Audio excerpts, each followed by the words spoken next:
About a month ago, I made a video, actually about 2 months ago at this point, I made a video on this device, the Switch-Up Game Enhancer. The reason being, it recently received paid software update to give it macro features with compatibility for Brilliant Diamond, Shining Pearl, the was newest Pokemon game at the time. Now it's Arceus. But if you want to see what I have to say about the Switch-Up, I have 2 videos in the description down below. One for the features on Sword and Shield, and one for the features on Brilliant Diamond, Shining Pearl, which do cost extra. I explained that in the video. The reason why this video came to be is that a lot of people didn't like the fact that the BDSP update costed $20 extra on top of the $25 that you have to pay to buy these devices, bringing the total price to $45. There is a special edition version for Brilliant Diamond Shining Pearl where you get the update for free, but that's $40, so you're still spending at least $40. While I do think the device is worth the $25, I didn't blame them for charging for the Brilliant Diamond Shining Pearl update. I understand that the value of this update is dependent on the time, the use, and the amount of expendable income you have. So I do understand how some people felt that it wasn't worth the price. There were a few discussions in the comments, and everyone I spoke to had good, respectful discussions. I feel like that doesn't happen a lot in comment sections, so thank you for going back and forth with me and others with your opinions while not being mean. In the comments, I had a few people say that this thing right here shouldn't be more than $10 and that they could make their own for less than $20. So I told them, do it and I'll buy it. Most of them said they actually couldn't, except for Mort. Mort is a really nice guy who sent me straight to a Discord group about Pokemon automation. And they had a wonderful detailed instructions and links to buy all the materials. So I had to keep my word and give it a try. Now, there's the video. So which is better, which is cheaper, and which one is right for you? Let's find this out. And if you like this, don't forget to like the video. And if you're into some VGC, some TCG openings, and other random Pokemon and Nintendo Switch videos I want to make, think about subscribing.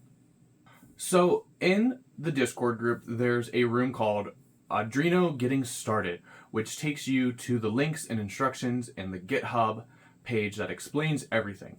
This is all thanks to the work of the people who set it up. It's really amazing. I would read a decent amount of these instructions before you decide whether or not you want to give this a try.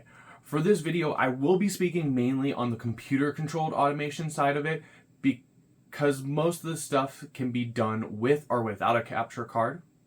I do have a capture card though, so I chose to use that part of the aspect. I mean, I have the capture card, I might as well use the board to get the most features that I can. All the blue colored features can be done with just the microcontroller, no capture card needed, while the green ones do need a capture card, and then the red ones are based on what kind of board you buy. I got the cables and the Arduino board on Amazon. You only need the board for all the microcontroller stuff. The cables are only needed if you're going to use the computer-controlled features on it. So I have a capture card, like I said, so that's the route I went. And you get this thing with all the cables.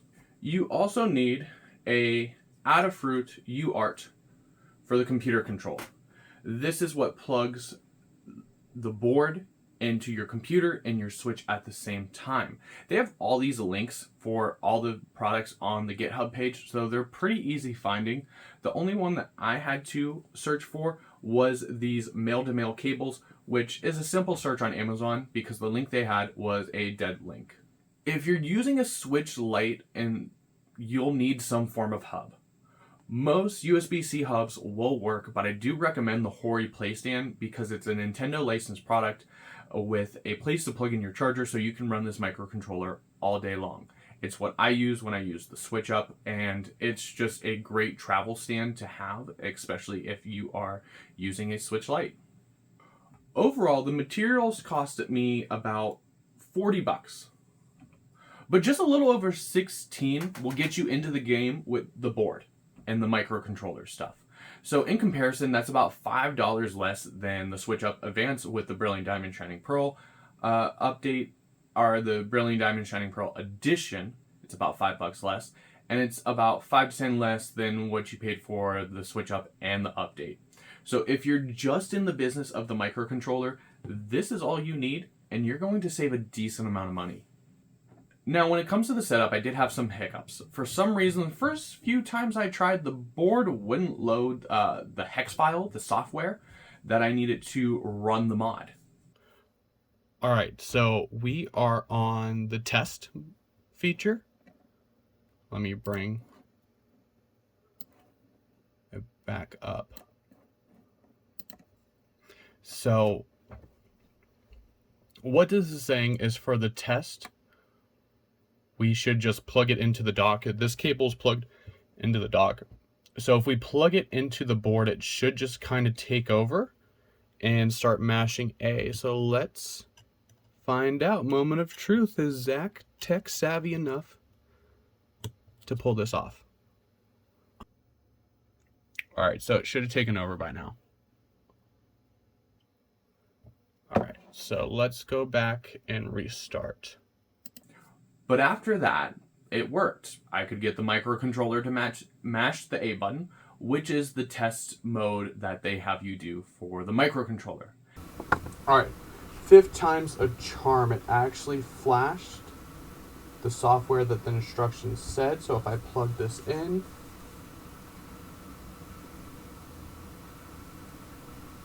there we go.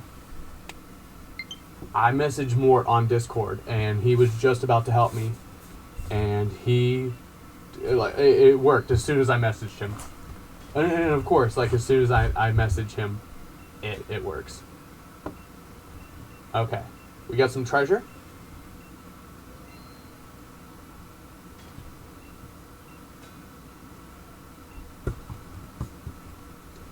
All right, on to the next step. We got it working.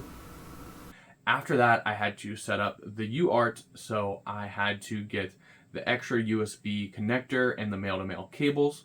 Once again, this is only necessary if you are using it with a capture card. So if you're just using the microcontroller, after you can load the hex files onto it, you're good to go. You just have to load whatever mode you want to use onto the board.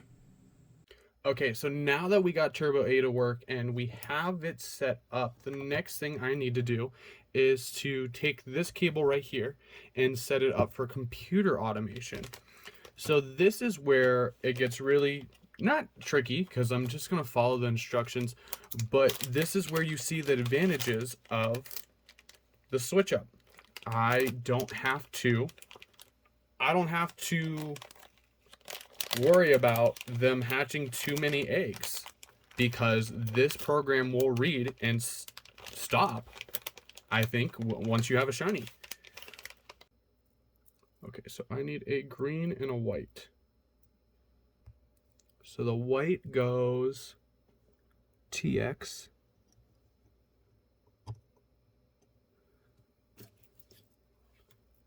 Now we need a green.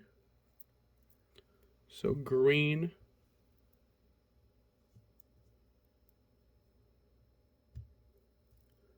goes to RX, and black goes to ground. Okay, so let's go on to the next step. From here, you can load up the main program and start using your microcontroller properly. If it wasn't for the first few bumps loading the program onto the board, the hex file onto the board, this would have been a 20 to 30 minute process installing everything, setting everything up, but it took me about an hour and a half because of the issues I had, and I have no clue why I had them or why it randomly started working, but I'm happy it did. Now that I have this thing set up, I can choose to run a ton of modes and a ton of features. Bulk egg gathering, hatching, money grind, even automatic shiny hunting. Shiny hunting that can be done and stopped without you even being there with the use of a capture card. It's going to look for the sparkles. Not all of these are easy to set up. There are a few requirements for each one, but the program has a link to each mode's directions that are on their GitHub page directly. I highly recommend you read all these instructions before trying anything, because chances are if you don't, you will mess something up. And the directions are very great and very detailed, so use them. Use them. So with this thing, I tried the mass egg gathering and mass hatching. One thing I do like with the mass gathering of eggs, is that you can set it up to grab so many eggs. This is great for if you only have 3 boxes available to hoard eggs. I did this and it seemed not to collect all the eggs it was supposed to, so I ended up having to run the egg gathering mode about 3 times to fill up the 3 boxes I set it to fill. Okay, so we got 2 eggs, so 89, 88, 87, 86. Set boxes to automatic. So let's go to our settings. That might be where it goofed up. Get on your bike, open the menu, and place cursor over town map option. Hit B to return to the overworld.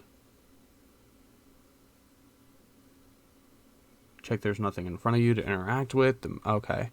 So there's a bunch of little things that I didn't do.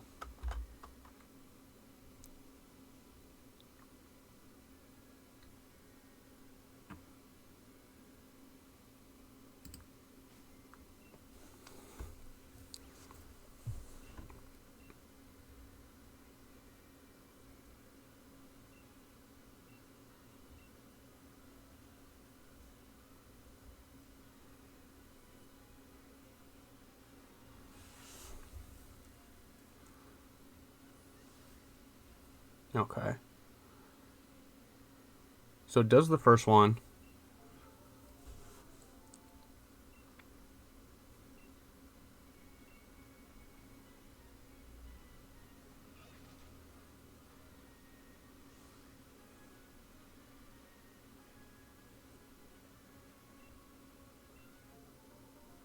Okay, so already it's working better.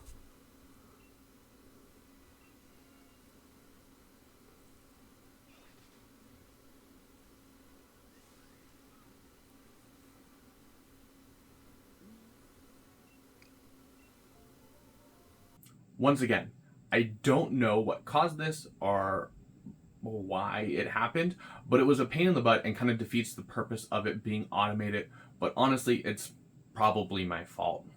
Hatching was flawless though. It worked really easily, worked just how it was supposed to, probably because I actually read the instructions before starting it. No shiny though. The box release worked perfectly as well. When it comes to egg hatching that I primarily use it for, only the BDSP is set to have an IV checker on eggs. This is very detailed and it will keep only the mons with the IVs you want, or if it's shiny. So if you have it set to a certain set of IVs, it's amazing. You can just have it keep hunting until it gets your 0 attack, 0 speed for your Trick Room mons, or 0 special attack for your Trick Room mons, or 0 attack for your special attackers that you don't want to bother foul play with. I wish this was on the Sword and Shield mode, but I didn't see it on here, but then again, I could just be looking at the wrong settings. And honestly, that's as much as I checked. I only use these devices, like the board and the Switch-Up, to hatch eggs. I play VGC and I don't have much time as I need to hatch the eggs for all the mons I may need for a team. So setting up either of these devices and having them hatch eggs until I get the IVs that I need is a lifesaver, especially because I set it up on my Switch Lite and I can train the rest of the mons I have while I'm hatching eggs for another. This is a lifesaver. But BDSP kind of died with Legends Arceus and Series 12 coming out on Sword and Shield. Also, most of the automated shiny hunts on Sword and Shield were already captured on my main Switch game that I have on the one I plug into my capture card. So I couldn't test any of those at the moment. I could use this to hunt Shaman now that Shaman is legitimately available, but if I'm going to hunt for a shiny like that, I want to do it legit without the help of a microcontroller. So which one of these things are better? Well, I guess it depends on what you want to use it for and how much effort you want to put into it. One of these devices definitely does take a lot more time and a lot more setup. The other one just costs a little more money. Overall, the microcontroller is cheaper if you want it for both Sword and Shield and BDSP, and they're also working on a lot of stuff for Pokemon Legends Arceus, but that is in the early stages right now, and for most of it is re-rolling outbreaks and looking for sparkles for shinies, which I haven't tested yet, but I would like to give that a try. And it's especially cheaper if you aren't going to use it for computer automation. Although you have to load up each mode that you're going to use each time, and if you want to change it, you're going to have to plug it into the computer to load a new hex file to use it while it's running. You have to reload it each time from what I've gathered. So it is kind of annoying if you want to get a bunch of eggs and then hatch a bunch of eggs. There is going to be a step with this if you're not using the computer controlled software where you have to load up a new hex file or the hex file for hatching after you're done gathering the eggs. So in this regards, I could be wrong about that setting with just the microcontrolled, but I do think the Switch-Up still has somewhat of an advantage because switching from hatching Pokemon to gathering eggs and releasing them all in boxes is just the press of a button on your controller. If you're interested in all the automated hunting, this right here is 100% for you. Without a capture card, there's a lot of fine tuning you have to do, so be ready to tweak the settings until it's just right and read those instructions. They are important. These features are amazing, but this is not what I originally bought either of these devices for. So, I don't know. I also think that the quote-unquote shiny hunters would never let this touch their system to prevent their legitimacy of being a shiny hunter being called out. I'm talking about the people who only do full odds and yell at you for using the shiny charm. I don't care how you hunt shinies, it's your game. But honestly, as much as it pains me to say this, I think I still prefer the Switch-Up. The ease of use of just plugging it in for hatching eggs in Sword and Shield. There's no installing or loading from your computer if you're just using it for Sword and Shield. I like this because you're able to just plug it into my Switch Lite up there, and just use it to hatch eggs. I also feel like with the microcontroller, if you're not using the capture card software, there's a lot of room for user error. So if you're not using the capture card, it's going to be a little more challenging to do the things you want to do with the microcontroller.